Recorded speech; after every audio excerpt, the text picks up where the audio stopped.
Hello, I'm Raymond Percy, and I'm a storyboard artist here at Walt Disney Animation Studios. Recently, the treatment to an alternate ending of The Jungle Book surfaced in our archives. Oftentimes, in creating a Disney animated film, there may be different endings that are tried through production before they actually land on the one that ends up in the movie. And that's exactly what happened with The Jungle Book. I was given the unique opportunity to storyboard this alternate ending, and I'm going to take you through it right now. I hope you enjoy it. Mowgli and Bagheera arrive at the Man Village and find it guarded by an old man holding a long-barreled musket. The fierce-looking old man raises his gun and fires at the two friends. But the bullet whizzes harmlessly over their heads. Bagheera growls, "That shot was meant for me, not you. Now get going, man cub." Mowgli hesitates, but Bagheera growls again. And Mowgli runs across the clearing to the village gate. The old man takes aim and is just about to pull the trigger when a younger man knocks the musket from his arms, causing the bullet to miss its mark.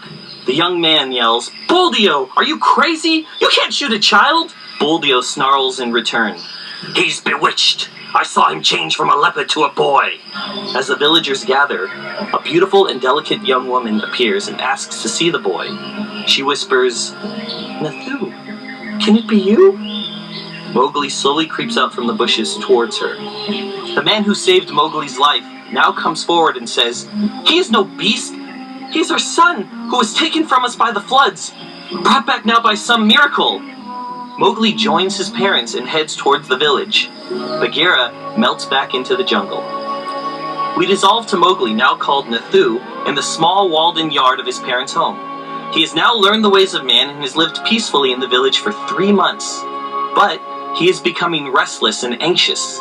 And suddenly, he leaps to the top of the garden wall and escapes into the village. His mother cries out for him to stop. Mowgli bounds away along the thatched rooftops of the village. Suddenly, Mowgli spots his old enemy Buldeo telling a group of spellbound children about how he killed the king of all tigers, Shere Khan. Mowgli listens to Buldeo's lies for a minute, but he cannot contain himself and he says, "I saw Shere Khan not too long ago. He is still very much alive." The old man flies into a fury. "No one believes you, jungle brat." "I did see him," says Mowgli, "on my way back from Monkey City."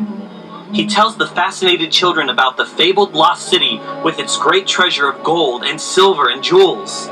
Buldeo scoffs at Mowgli's story. "The beast boy has caught the madness. He's been bitten by a jackal."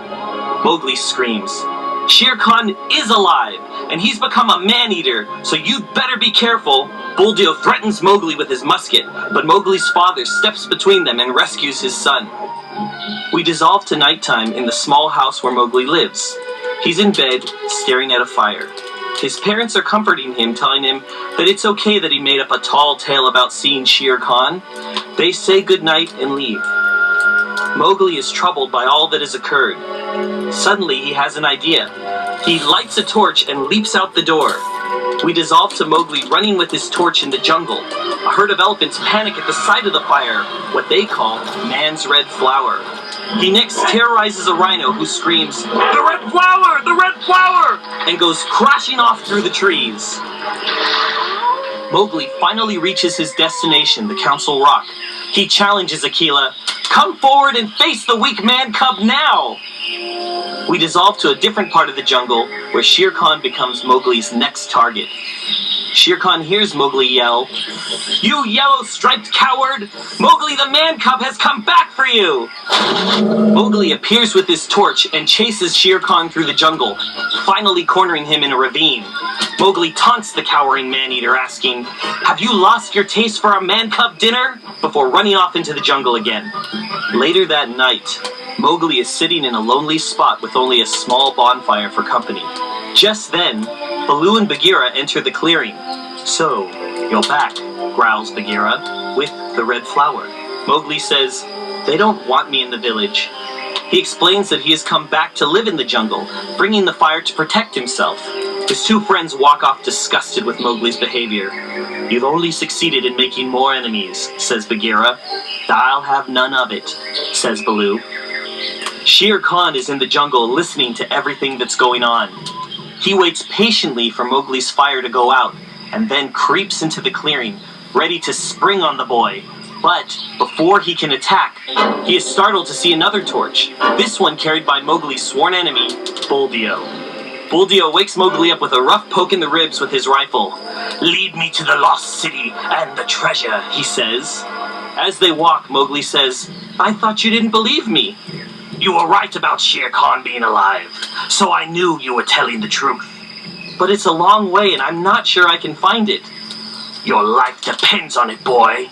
Shere Khan watches as the torch fades to a tiny speck in the distance, and then slinks after them. We dissolve to the duo riding at Monkey City.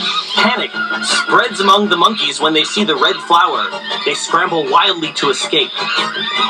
Mowgli leads Buldeo through the now deserted ruins as Shere Khan stalks them. The torchlight illuminates a glittering pile of gold, silver, and jewels. Buldeo stands mesmerized before the riches of an ancient kingdom. He forces Mowgli to fill a box with all the treasure he can carry. Mowgli staggers to his feet with the overflowing chest, and they begin their journey back to the village, with Shere Khan close behind. We dissolve. It is now much later, and Mowgli is exhausted from carrying the great weight. He stumbles over a root, and the treasure chest falls to the ground with a thud. Mowgli catches a glimpse of Shere Khan as he gets to his feet. He asks Buldeo what he plans to do about the man-eating tiger. Buldeo tells Mowgli he plans to set fire to the jungle, and that will take care of Shere Khan. Mowgli is horrified and begs Buldeo not to burn his beloved jungle. "I hate the jungle," says Buldeo as he forces Mowgli to continue. Suddenly, Buldeo orders Mowgli to drop the chest. "This is as far as you go. Into the jungle with you. If you love it so much, you can die with it." Mowgli springs at Buldeo and grabs the torch, tossing it into the river. Buldeo is enraged. He shouts, "There's still no way out for you, jungle brat!" Taking the treasure under his arm, he steps back and aims his rifle straight at Mowgli's heart. Mowgli says, "If you shoot me, you won't have a shot left for Shere Khan." And with that, he points to Shere Khan, who leaps at Buldeo, who screams, and then is silent. Mowgli crawls through the underbrush, searching for the rifle that Buldeo dropped in the attack. He finds it just before the tiger spots him, and boom! The scene fills with smoke. It's daylight, quiet and peaceful in the jungle. Mowgli is talking to his good friends Bagheera and Baloo. Mowgli is excitedly telling the story of his adventures. He stops in the middle of his hair-raising tale when he sees Bagheera grinning at him. "You don't believe me?" he asks. "I believe you," Bagheera says. "I can see it very plainly out there in the grass." He gestures towards the body of Shere Khan lying on top of Buldeo. The two good friends escort Mowgli back to the edge of the village as they tell him that he will now be celebrated as a hero in the village and in the jungle. From that day forward, Mowgli was admired and respected by all the people of the village. And sometimes he made a special trip to see his other family, the one in the jungle. For Mowgli no longer had enemies in the jungle. The Seeonee pack was reorganized under a new leader, and for the first time, a man cub was honored with full membership. And that man cub was Mowgli.